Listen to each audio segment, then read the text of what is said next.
नाशिक शहरातील वृक्षतोडी विरोधात आज पर्यावरण प्रेमींकडून नाशिक महानगरपालिकेच्या मुख्यालयावर मोर्चा काढत आंदोलन करण्यात येते आहे। या आंदोलनात ज्येष्ठ नागरिक, वृक्षप्रेमी, महाविद्यालयीन तरुण तसेच शाळकरी मुले मोठ्या संख्येने सहभागी झाले आहेत। नाशिक शहरात कुंभमेळ्याच्या पार्श्वभूमीवर मोठ्या प्रमाणात वृक्षतोड केली जात असल्याचा आरोप आंदोलकांनी केला आहे। तसेच गोदावरी नदीत सुरू असलेल्या काँक्रिटीकरणाला त्यांनी तीव्र विरोध दर्शवला आहे आणि या सर्व मुद्द्यांच्या निषेधार्थ हे आंदोलन करण्यात येत असून नाशिकमधील या आंदोलनाचा आढावा घेतला आहे। ज़रूरत नहीं है, फिर भी यहाँ पे नासिक में कटाई हो रही है पेड़ों की। हमें हमारे फ्यूचर के लिए ये पेड़ चाहिए और डेवलपमेंट के नाम पे हमारी इकोलॉजी डिस्ट्रॉय प्लीज़ मत करिए, ये हमारी मांग है। ये इसीलिए हमने मोर्चा निकाला है ताकि और लोग इसमें आए और हमारा सपोर्ट करें, ताकि हमारी इकोलॉजी हमारे डेवलपमेंट के नाम पे डिस्ट्रॉय ना हो जाए। हमारी बस ये मांग है, आपको जितना डेवलपमेंट करना है करिए, पर उसके बीच में हमारे पेड़ों को मत काटिए, हमारी रिवर्स को पल्यूट मत करिए, और कुछ नहीं। नमस्ते। 41/2006 हे आपल्याला म्हणजे PL मध्ये ऑलरेडी आपल्याला स्टे मिळालेला आहे हायकोर्टाचा। हायकोर्टानंतर हे लोक सुप्रीम कोर्टात गेले।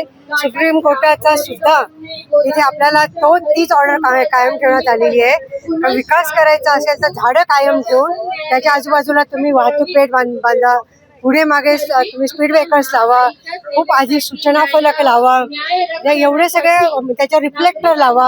हे सगळं म्हणजे तुम्हाला झाड आणि माणसं हे दोन्ही वाचवली पाहिजे। विकास करताना तुम्हाला पर्यावरणाचा नाश करता येणार नाही असं हायकोर्टाने अशा सूचना दिलेल्या आहेत। त्याच्यावर सुप्रीम कोर्टाचा शिक्का आहे।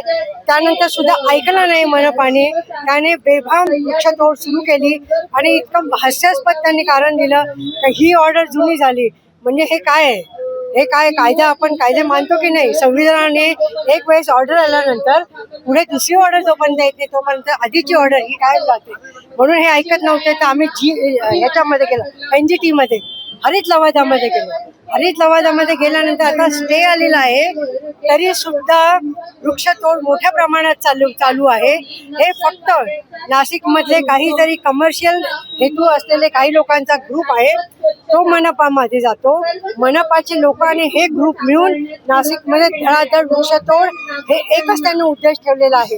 आधी वृक्षतोड करायची आणि नंतर विकास करायचा। ठीक आहे, तुम्हाला कुंभमेळ्यासाठी काम करायचं आहे, तिथे कुंभमेळ्याचा काही संबंध नाही। तिथे म्हणजे पेठ रोड, दिंडोरी रोड, नंतर गंगापूर रोडच्या पुढे गंगापूर गावापर्यंत काय संबंध आहे तिथे? नाही, त्यांना तो हायवे बनवायचा आहे, तो कमर्शियल त्यांचा हेतू आहे। आम्ही असं म्हणत नाही की कमर्शियल हेतू पण नसावा, पण तुम्ही याची काळजी घ्या ना। हे तुम्हाला कायदे ऑलरेडी दिलेले त्याचं फक्त पालन करा। आम्ही फक्त हे म्हणतो का कायद्याचं पालन करा। काय माहितीये का, आपण कायद्याचे राजकीय मानतो, बरोबर? आपण कोर्टामध्ये गेलेलो आहोत। आता हरित लवादाचा स्टे आहे, त्यानंतर कोर्टाचं काय म्हणणं असेल त्यावर सगळं आमचं पुढे ठरेल, कारण कोर्ट आमच्या बाजूने येईल असा आम्हाला ठाम विश्वास आहे। हे कायदे ते तर पाळायलाच पाहिजे ना। त्यानंतर काय करायचं असेल, जेव्हा कायदेही पाळले जाते त्यानंतर जे परिणाम होतात ते फार भयंकर होतात।